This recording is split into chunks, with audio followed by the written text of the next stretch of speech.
బేహద్ పరం మహాశాంతి. బేహద్ ఆత్మిక పరివారమునకు, ఆత్మిక సోదరి సోదరులకు బాపూజీ దశరథభాయ్ పటేల్ తెలుగు ఛానల్కు స్వాగతం. మనం ఈరోజు 1486 లైవ్ ఎపిసోడ్లో అనంతభాయ్ ద్వారా మైత్రి ఉపనిషత్తు యొక్క సంక్షిప్త పరిచయంతో రాజసింహాసనం నుండి ఆత్మసింహాసనం వరకు రాజా బృహద్రథ్ యొక్క ఆత్మిక యాత్ర గురించి మనము ఈరోజు తెలుసుకుందాము. ఎన్నో విషయాలు మనకు లైవ్ ద్వారా ఉపనిషత్తుల ద్వారా కూడా తెలుస్తూ ఉన్నాయి. మైత్రి ఉపనిషత్తు దీన్ని మైత్రాయణీయం ఉపనిషత్తు అని కూడా అంటూ ఉంటారు. ఇది కృష్ణ యజుర్వేదంలోని మైత్రాయణీయం శాఖకు చెందిన ఒక ముఖ్యమైన ఉపనిషత్తు. నాలెడ్జ్ ఆఫ్ ది సెల్ఫ్ అనగా ఆత్మవిద్య, మనోవిజ్ఞానం, సైన్స్ ఆఫ్ మైండ్, ప్రాణరహస్యం, లైఫ్ ఫోర్స్, కాలము, టైం, యోగము మరియు బ్రహ్మ జ్ఞానము, నాలెడ్జ్ ఆఫ్ బ్రహ్మ అంటూ ఆధ్యాత్మిక ప్రవాహంలో దర్శనమిచ్చేటువంటి అరుదైన గ్రంథాల్లో ఇది ఒకటి. ఈ ఉపనిషత్తులోని ముఖ్య విషయాలు ఆత్మ మరియు భూతాత్మల మధ్యన ఉన్నటువంటి భేదం, అంటే పంచభూతాలు, శరీరం యొక్క పంచతత్వాలు మరియు ఆత్మ మధ్యనటువంటి భేదం గురించి ఈ యొక్క ఉపనిషత్తులో మనం తెలుసుకోవచ్చు. ప్రపంచం యొక్క అనశ్వరత అనగా ప్రపంచము అశాశ్వతమైనది కదా, మరియు దీంతో వైరాగ్యము రావాలి. కానీ మానవులకి మనసే బంధనంగా, మనసే అని చెప్తూ ఉంటారు. ఎందుకంటే జ్ఞానం ప్రకారం కూడా మనసే మోక్షానికి కారణం, మనసే బంధనానికి కారణం అని కూడా అంటారు.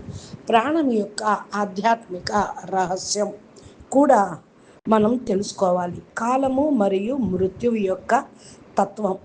ఇక్కడ 6 ఫోల్డ్ యోగా అనేది మనకు తెలుస్తూ ఉంటుంది.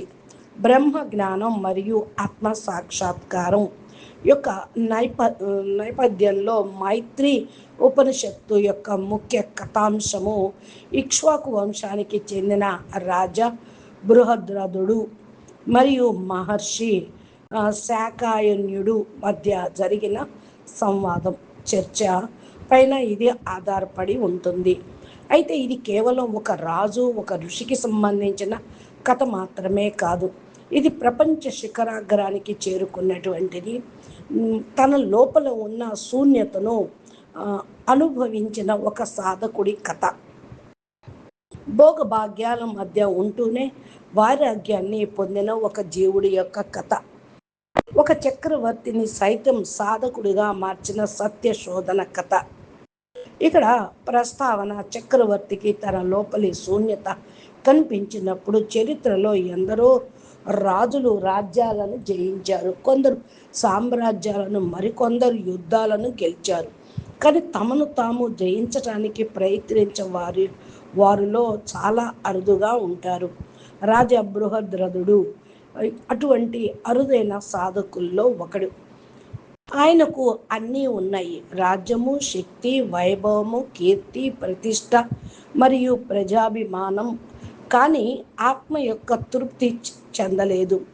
ఒకరోజు ఆయన జీవితాన్ని లోతుగా పరిశీలించారు.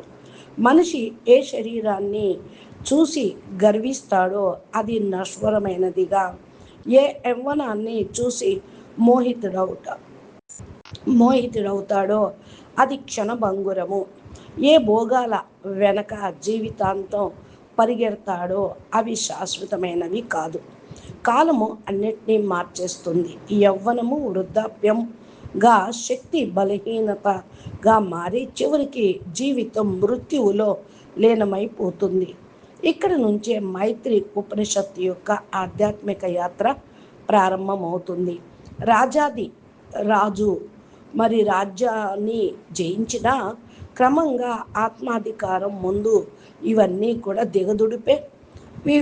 ముందు ఇవన్నీ తల వంచాల్సిందే. అందుకనే ఇది ఒక అద్భుతమైన యాత్ర అని చెప్పవచ్చు.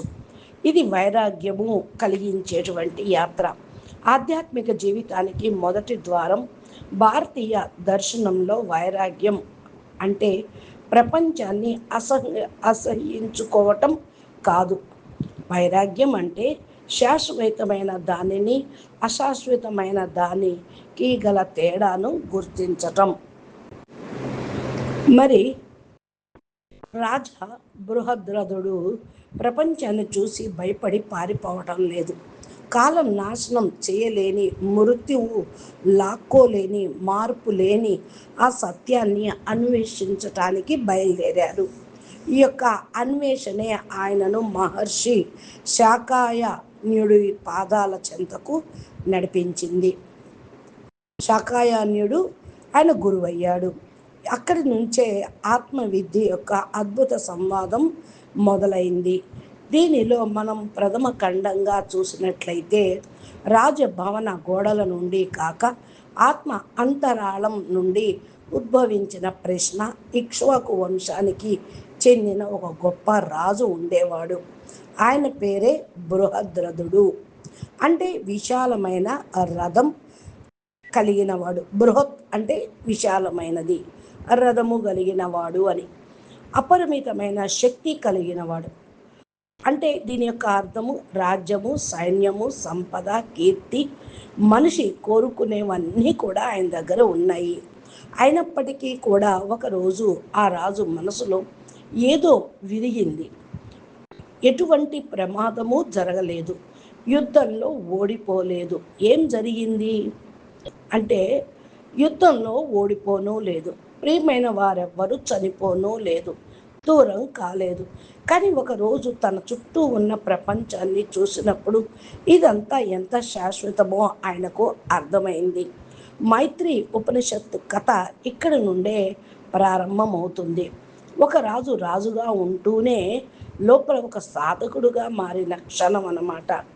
అందుకనే బాపూజీ కూడా మాటల్లో చెప్తూ ఉంటారు, లోపల నుంచి ఇన్స్పిరేషన్ వచ్చినప్పుడే తప్ప ప్రపంచం అశాశ్వతమని స్వయం అనుభవంలోకి వస్తే తప్ప జ్ఞానం అనేది వాళ్ళ బుర్రకెక్కదు అని. జ్ఞానం అనేది కేవలం మాటలకే పరిమితం కాదు. అంటే లోపల నుంచి వైరాగ్యము, ఆత్మ యొక్క జాగృతి ఇన్నర్గానే జరగాలి అని. ఇక బృహద్రథుడు విషయంలో అదే జరిగింది. ఆయన ప్రపంచాన్ని బయట నుండి కాదు, లోపల నుండి చూశాడు. అక్కడ ఆయనకి శూన్యం కనిపించింది. ఈ ఉపనిషత్తు రాజసింహాసనం నుండి ఆత్మసింహాసనం వైపుకు సాగిన ప్రయాణానికి సజీవ సాక్ష్యము. ఇక రెండో ఖండంలోకి పోతే దేహం యొక్క అశాశ్వత తత్వం, మహావిలాసం.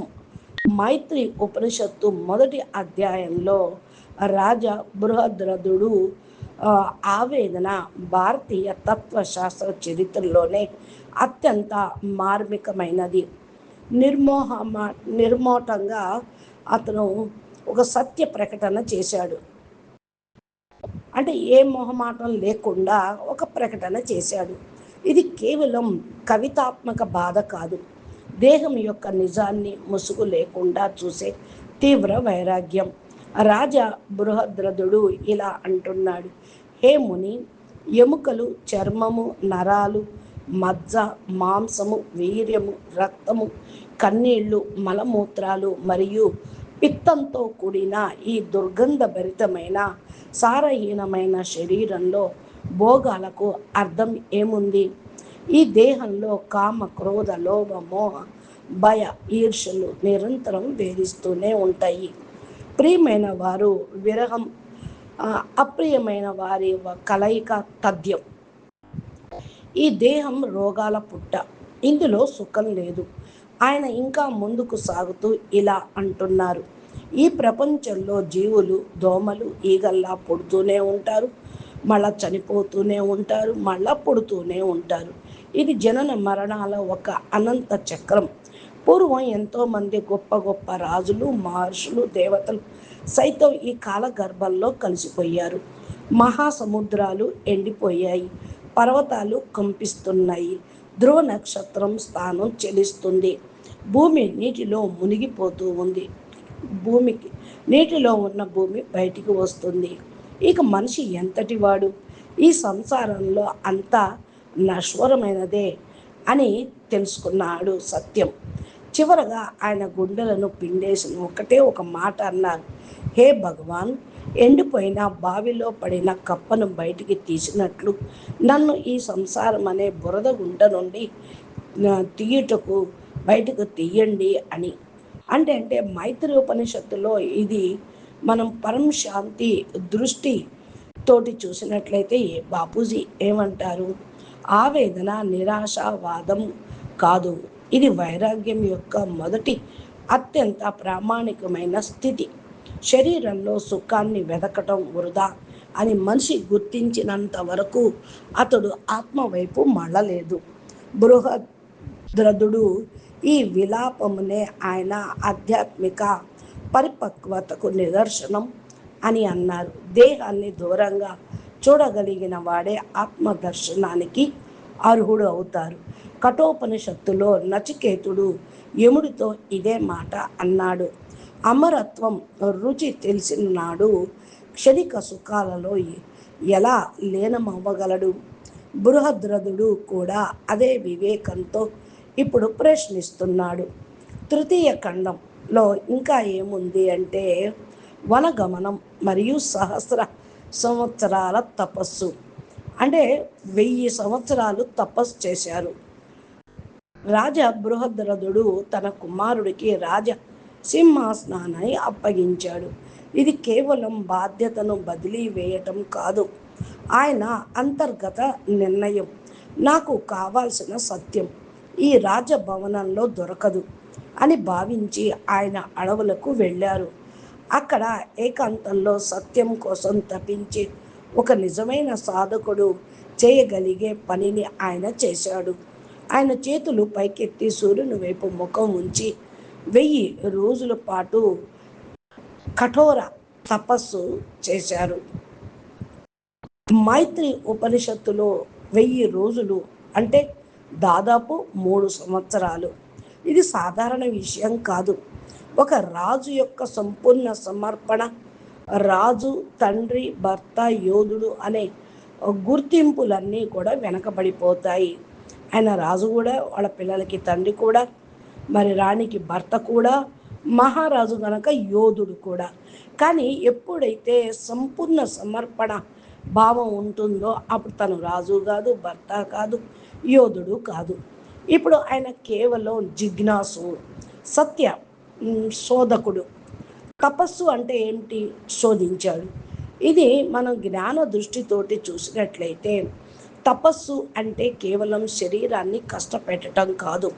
తపస్సు అంటే తాపం, వేడి, లోపల ఉన్న అశుద్ధత్వం కాల్చివేసే అగ్ని. అది బంగారం అగ్నిలో కాలి ఎలా శుద్ధమవుతుందో ఆత్మ కూడా తపస్సు అనే తాపంలో తన మూల స్వరూపాన్ని పొందుతుంది. బాపూజీ ఎల్లప్పుడూ చెప్పేవారు, ఎప్పుడు చెప్తూ ఉంటారు, సాధన అనేది మనల్ని బయట నుండి కాదు, లోపల నుండి మార్చాలి. బృహద్రథుడు తపస్సు అటువంటిదే. ఆయన అహంకారము, రాజరికం అంతా కూడా ఆ తపస్సులో కరిగిపోయాయి. లోపల అంతా శూన్యమై అహంకారం నశించినప్పుడే గురువు యొక్క ఆగమనం అనేది జరుగుతుంది. అంటే శిష్యుడు యోగ్యుడుగా మరి ఉంటే, తయారై ఉంటే గురువు ఆ శిష్యుడిని ఎత్తుక్కుంటూ వస్తారు అనే ఒక మాట ఉన్నది.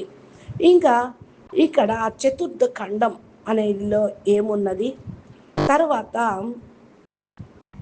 స్వయం ఎలా ఆత్మ జ్ఞానాన్ని తెలుసుకున్నాడు అనే విషయాన్ని కూడా మనము అర్థం చేసుకుందాము నెక్స్ట్ టాపిక్ ఆడియోలో.